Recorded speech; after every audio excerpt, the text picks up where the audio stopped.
So, I mean, it just makes sense that a pharmaceutical company like Umbrella would have its own private military full of special ops, wet works motherfuckers who come in and kill people for Viagra. Don't keep secrets about Viagra, and you'll never meet these dudes. Unfortunately, if you do, what ends up happening is they probably are a little trigger happy and gun you down, and then just it turns into this whole thing, and you gotta nuke the city. You know how it is with pharmaceutical companies. This is Nighthawk. Come in, Alpha. Alpha, do you read? Nighthawk, this is Hunk from Alpha Team. Man, I thought you were all wiped out. I've been trying I'm at point K-12. Need info on my extraction. Guess there's no keeping down the Grim Reaper, huh? My extraction point. Nice, Mr. Reaper. I'm headed toward the front gate of RPD. Pick you up there. Got it. Now first, let me say, I am not a speedrunner, but I fucking love this scenario, the fourth survivor. It's just great. Now, this is the best time I've gotten so far, but I still make a shit ton of mistakes, as you will clearly see. If you would like to unlock this mode, this scenario, all you have to do, I'm pretty sure, is beat Scenario A and Scenario B. That's it. And you will unlock the fourth survivor. The fourth survivor is Hunk. Hunk is a member of the USS, which is Umbrella's special ops team. They come into Raccoon City to retrieve the G-Virus after it becomes apparent that William Birkin has gone rogue. Umbrella has told him to stop working on G-Virus. He refused. He completes G-Virus. Umbrella says, well, maybe it was okay. We're about to have something cool, we guess. However, Birkin has already started talking to the US government, who wants in on this G-Virus thing. William Birkin is an idiot and is sending these emails on his work's server from his work email, which of course Umbrella is reading, so they send in the USS squad to take him out. All they want is Birkin and the G-Virus. They don't want him dead. However, it's somebody's first day on the job, Martinez I think his name was, gets a little itchy with the trigger finger and accidentally shoots William Birkin all to shit. In doing so, Birkin decides, fuck everyone, and injects himself with the G-Virus as sort of a spiteful last breath to Umbrella, and then he goes about his business of killing every USS squad member that was responsible for his murder and for also, taking his beloved creation, G-Virus. Everyone dies except for Hunk. You can play as Hunk in a scenario called the Fourth Survivor. I didn't know this when I was a kid, but I know it now. The number 4 can be considered unlucky in Japanese culture because it's pronounced Shin, which is also a way of saying death.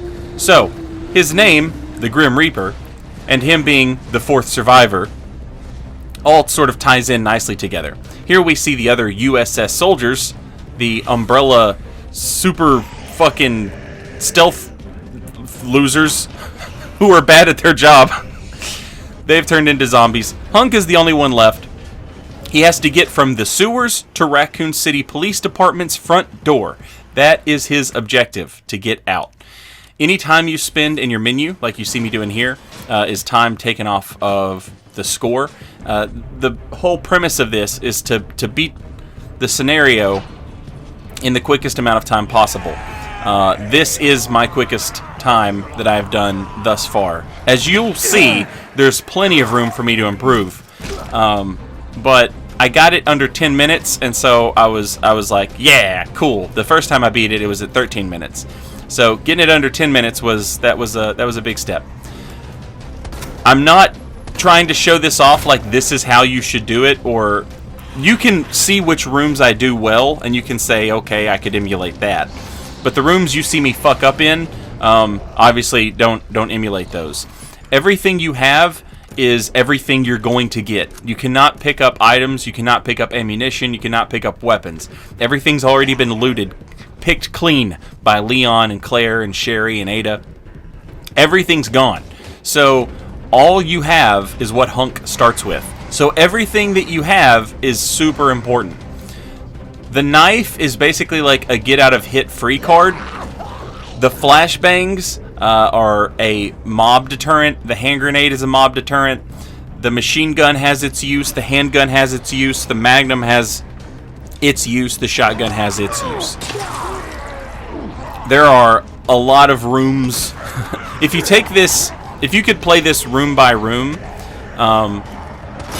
you would see how to, improve your time, or, but it's that kind of thing where you take each room for what it is and you try and improve your time in the room. As you can see, I spent a lot of time in the garage right there getting bit, and then in my menus to heal, looking and seeing what I had.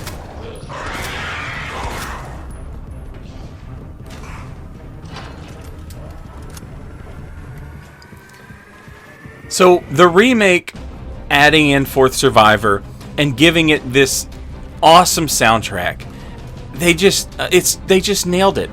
Capcom just fucking nailed it. They got everything as right as I could want it. It was unlocking Hunk and doing this like I used to do this when I was a kid, but having these like amazing new graphics and this amazing new engine with this amazing new soundtrack. I was just so happy. That's a waste of a flash grenade right there. And what is that? 5 seconds? Every time you get bit, you basically just add 5 seconds to your time? What the hell, Hunk? You're late for extraction. Gotta find another way out. Heads up. The guys at the top just ordered a full cleanup on Raccoon City, so move fast. Or you can kiss your ass goodbye. Got it. Here's a fun Resident Evil lore fact. Hunk, as he is escaping Raccoon City, you just heard there's been a full cleanup ordered, which means they're about to drop a nuke on Raccoon City. Hunk is escaping at the exact same time Jill Valentine is also escaping in Resident Evil 3. Spoilers for Resident Evil 3 when they undoubtedly remake that game. Because why wouldn't they after this one just sold the way it did? That is one of the things. When I was a kid, I wanted like an entire video game about Hunk. Now that I'm older, I understand. I don't want that. I don't need that. It would just take away from the mystery, which is one of the things that makes Hunk so intriguing, is the fact that we don't know anything about this dude other than the fact that he just won't die. He's not the most badass dude in the Resident Evil world. He doesn't punch boulders. He's not the smartest dude in Resident Evil. He's not Albert Wesker. He's not the most naive man who ever lived on the face of the earth, and just because he kissed a girl on a train, he thinks that they're in love, like Leon Kennedy. He's not Claire. He's not Jill. He's not any of these people who are certified badasses in their own right, in their own way. He's this dude who just won't die. That's his gimmick. That's his shtick. He just don't die. He's the toughest guy in the Resident Evil universe. Not necessarily the strongest or the smartest or whatever. He's just an underdog. And everybody appreciates a good-ass underdog. Because this dude doesn't have all the cool ammunition to find and pick up, and he's only got the stuff that he brought with him. And he's leaving Raccoon City after shit has gone absolutely crazy. Leon and Claire and Ada and Sherry, they've all been through this police station back and forth, unlocking all these doors.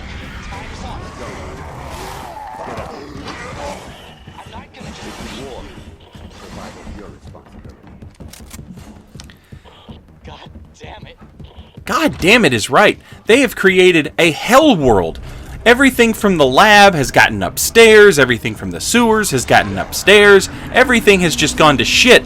And this man is only focused on the objective. Get the fuck out. This man doesn't have time for helicopter pilot fanboys. He just wants to know his damn extraction point. And that's one of the things that makes Hunk one of the greatest Resident Evil characters. In a world full of zombies, you've got Claire running around here trying to save Sherry. You've got Leon running around here trying to fall in love. Hunk is just trying to get the fuck out. And we can all, I think, identify with that on a personal level. Just get me the fuck out of this place. Why'd you come back? wanted to meet the Grim Reaper. You damn right you did.